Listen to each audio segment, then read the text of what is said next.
Okay, so this is going to be a relatively short update. Last week I was really, really focused, quite diligently, I might add, on creating an updated dashboard. And actually, it's something I've sort of been working on for about 6 months off and on. And a lot of it is kind of boring to talk about, so we're not going to know all the details of that. But suffice it to say that I would like to make these broadcasts a bit more structured without losing the conversational quality, which I think we both enjoy. I've said this before, right? I could very easily have an autonomous figure show up on these broadcasts, right? With like an autonomous AI-generated voice, recite a bunch of data and call it a day. But that's not interesting to me. I can't imagine it would be interesting to you. After all, I think that the goal of these broadcasts, right, is for us to have a conversation about what's going on in the market as it relates to Bitcoin, right? As it relates to Bitcoin mining companies generally, as well as perhaps a couple other industries that we may introduce in due course. But I mean, let's keep it real, right? The focus here is Bitcoin. I mean, certainly for me, Bitcoin's been a part of my life now for 10 years, 11 years, 12 years. I mean, it's been a long, long time, right? And so it's hard to turn away from that, especially when Bitcoin, as you probably have been following, is now, in excess of $100,000 a coin. And I'll tell you something, it's quite remarkable, isn't it? It feels like just yesterday that Bitcoin was under $1,000, right? And in some circles considered to be nothing but garbage. And yet today, there are still a lot of people who think of Bitcoin as garbage, but there are far more individuals who see Bitcoin as being something interesting. Now, I've said this before, I'll say it again. I was introduced to Bitcoin as a tool of commerce, right? In the context of commerce, not so much in the context of a collectible, right? Where you just kind of hoard these coins, you never use them, and you just hope for the best, right? But that's kind of what it's become, and whatever. It is what it is. I'm not complaining. But as it relates to Bitcoin mining companies, right, we both know as well, it's not just the price of Bitcoin. Okay. And this is really important if you're brand new to this channel, if you're brand new to the concept of Bitcoin mining companies and Bitcoin generally, hey, you can look at the price of Bitcoin and say, wow, it's moving higher.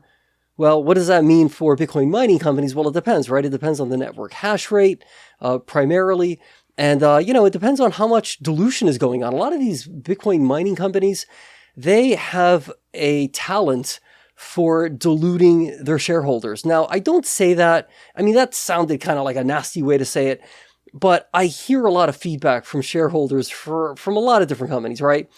Who tell me, Stephen, hey, are we going to get to a point where this company's able to fund its operations through the revenue it's generating, right? Through the, hopefully, positive cash flow that the company's generating? Or is it going to be an endless dilution whereby we see any potential gains in the stock diluted away because more and more stock is being sold by the company throughout the market offerings to basically raise more money, to buy more Bitcoin mining machines, to plug in those machines, to thereby, mine more Bitcoin. And it becomes this, as it has been oftentimes referred to as a hamster wheel, where you're continually having to invest tremendous sums of money to keep pace with the network hash rate. At the same time, like not really ever making progress as it relates to the share price, because lo and behold, one day you were at 100 million shares outstanding and suddenly you're at 1 billion shares outstanding. Okay, I'm being a little bit sarcastic, but you certainly understand where I'm coming from, I would hope, right? In any event, my goal is for this broadcast to be a lot more structured without necessarily losing the conversational quality that I think you and I both have come to appreciate, right? So that's a bit of a process. So that's happening as well. Here in North America, we are, getting closer and closer to Christmas. We're getting closer and closer to Hanukkah. We're getting closer and closer to Kwanzaa, to a variety of other, holidays, including the New Year. I'm not sure why I had to list all those various holidays. My point is, right, we're getting into the so-called holiday season. I am partaking in some celebratory activities, but my focus is still quite laser focused on our channel. It's not really my channel. It's our channel, our broadcast, our message.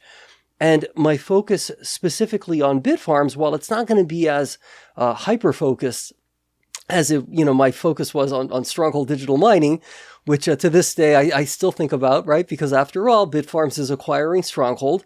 But I do want to really make sure that we are focusing on Bitfarms, which, by the way, today I saw was like, what, $2.10 a share. That's got to be frustrating, right? Because I was hoping, I hadn't looked at the stock price in a number of trading sessions.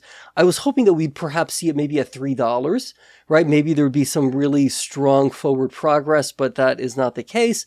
Nevertheless, I do believe that to the extent the company is able to really execute, if we're able to really see something meaningful happen now in Q1 2025, I would like to believe that the stock price will catch up to what appears to be an ever increasing price of Bitcoin.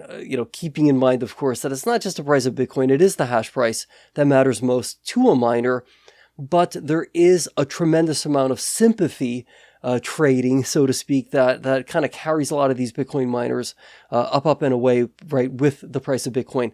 I'm not really seeing that. Even CleanSpark is not at a price level that I would have thought it might have been at with, Bitcoin being where it's at. So, okay, my friend, I'm not going to promise a broadcast tomorrow. Again, there's a lot of moving parts behind the scenes as to this dashboard. If you ever got a chance to see the previous Stronghold Digital Mining dashboard, you know that it was a very, very technical dashboard. It had a lot of numbers. What I'm working on is similarly number-centric, but from a somewhat different perspective. I was so hyper-focused on Stronghold's operations, right? But let's keep it real. There's one number, only one number, that I feel confident in saying you and I both agree matters most. Want to take a wild guess as to what that number might be? One number. Did you make your guess? Okay. It's the stock price, right? Hey, if you're a CleanSpark shareholder, if you're a Marathon or Mara, whatever they're calling themselves these days, Mara shareholder, if you're a Riot shareholder, if you're certainly a Bitfarms shareholder, all that really matters is like, what's the stock price at? I've had people tell me straight up, hey man, I don't really give a shit about all the operational stuff. I'm not into that, whatever. I want to see the stock price go up. I'm in this stock not because I necessarily need to hear or know about everything that's going on behind the scenes. Hey, are they optimizing miners? Are they, like all of that stuff is immaterial. All that matters is the stock price. And so I want to honor that because it's kind of true, right? At the end of the day, all we really give a shit about, not to sound crass in describing it that way, but when you're around people who use phraseology like that a lot, it kind of rubs off on you, right? But hey, all we really give a shit about is the stock price. So I want to make sure that any future dashboard really focuses on stock prices more so than, hey, let me tell you about, the specific mining pool that's being tapped into and how that's generating a 3% improvement. I don't know. I mean, that may be interesting to me. Hey, there are some of us out here, right, that are interested in that kind of thing. And I want to honor that by, of course, talking about that, in moderation, not getting as carried away as I did perhaps with Stronghold, right?